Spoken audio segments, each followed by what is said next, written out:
In today's video, I'm going to be doing a variation of what I did in my last video. In my last video, I checked out tone controls, but I used a square wave. In this video, I'm going to be using sine waves, and I'm going to be using the AC voltmeter. Actually, this is an AC voltmeter, which is integrated in my old HP 334 a distortion analyzer, which I have recently worked on. It had various different problems. I still have to calibrate it correctly, but it's a project for another day. And here you can see my AC voltmeter hooked up across the 8 ohm dummy load. Actually, I have to do 2 channels, but I'm only going to do 1 here. If I do 1, you should be able to see what I'm actually doing. That should be enough, but to do it correctly, of course, you have to do both channels. So I managed to get some specs for a unit which is almost like the one I have. This is the SX-580, and I have a SX-590. I looked at a couple of them. There's really no difference, so I think mine should be about the same. And here you can see what it says here, tone control. It says bass has a range of +8 decibels to -8 decibels. That's from the neutral position, so it has a total span of 16 decibels at a frequency of 100 hertz. And for the treble, it says here, you've got +10 all the way to -10. That means it has a range, a span of 20 decibels, and that's at 10 kilohertz. So I'm actually going to be feeding in 2 frequencies today, and they're going to be sine waves, not square waves like the last video I did. One frequency is going to be 100 hertz, and the other one's going to be 10,000 hertz or 10 kilohertz. So now in my last video, I set the output of the amplifier up so it would have 1 watt into 8 ohms. This time I'm slightly less. It doesn't really matter as long as you keep a set reference level.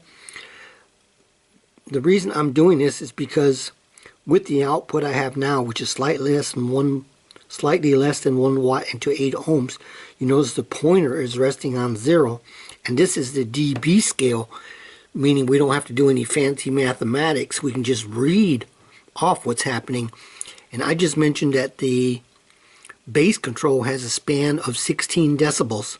So that means when we turn this down now, this should go from 0 to -8. And then if we actually, I'm on the 3 volt scale here now, and if I go to the 10 volt scale, what's going to happen is that the needle is going to rest here at -10, and then when I turn it up, then it should be going up 8, which means it would be at -2. So that would give me a 16 decibel span. It's really not that hard to understand, but I guess I just can't explain it better. Of course, your bass and treble of your amplifier receiver has to be in a neutral position, all filters off, all loudness off. We'll take a quick look at the receiver. And you can see here it's slightly less than 1 watt. It doesn't matter as long as we got, the same constant output for all testing.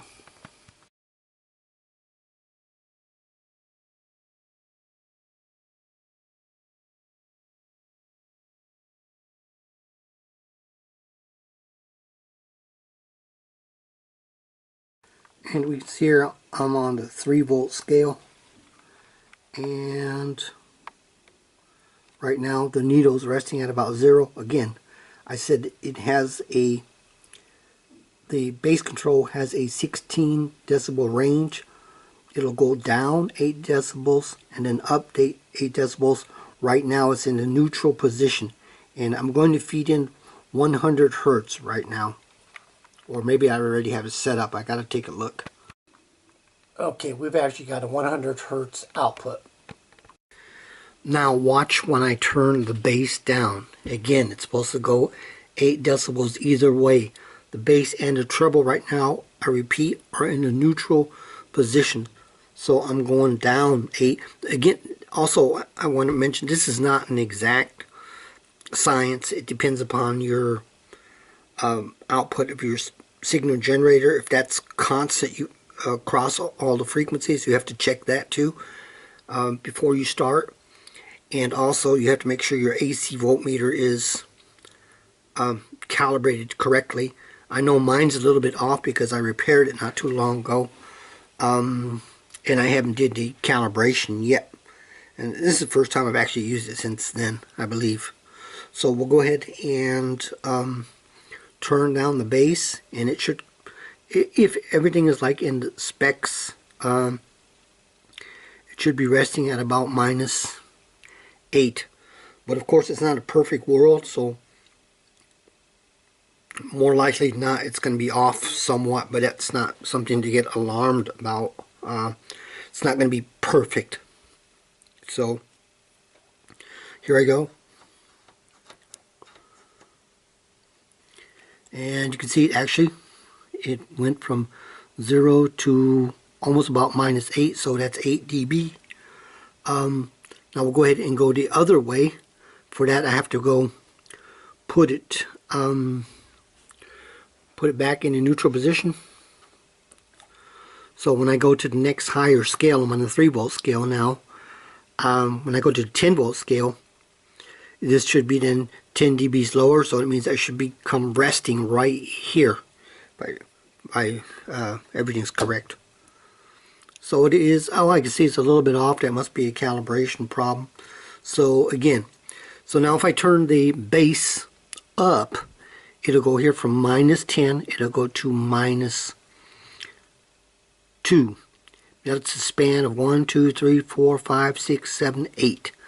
8 dBs. That's going to be that span. You don't have to worry about doing any kind of mathematics. These are all, you have to have a certain, this is all relative. You have to have a certain reference and then stick to that. You can't get caught up in doing trying to figure out something else. You're just going to get hung up. So let me go ahead and turn that base up. I said -2. Yeah. Okay, it's almost, so it's about 7.6, about 7.7. Well, close enough for me. Again, based on my experience with these units, I never really get any high-end units, so I don't know how they check out. This receiver I'm checking out, it's not a high-end unit. Does it sound good? Yes. Is it really high-end? No. So we'll go ahead and now feed in a 10,000 hertz sine wave.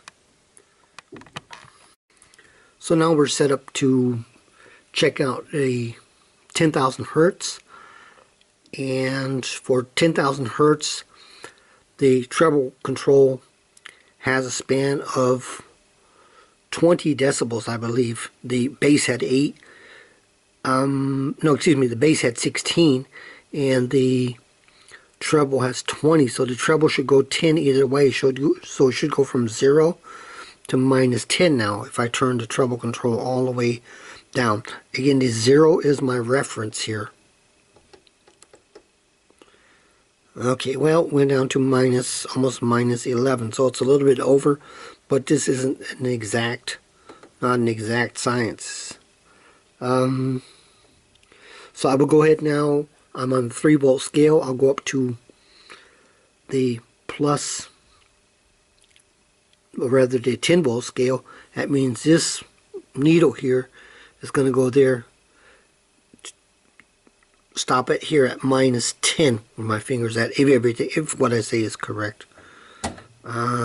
Okay, pretty right on there. So if I turn up the bass control, excuse me, if I turn up the treble control, the span I said is, the total range is 20 decibels, 10 either way. So if I turn it up now, it's in a neutral position now. It'll go from -10 to 0, and that's exactly 10 decibels, hopefully. So turning up now, and you can see here this one's only going 8.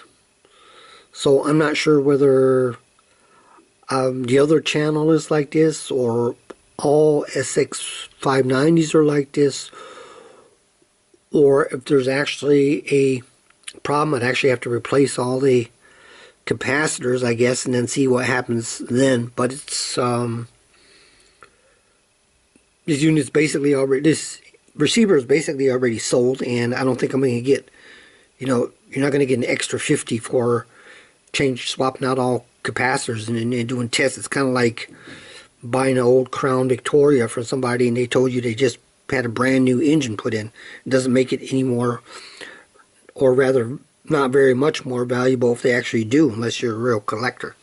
So that being said, I just wanted to kind of show how this was done. It's just another method I thought of when I saw this old HP 334 sitting on my shelf. Thanks for watching.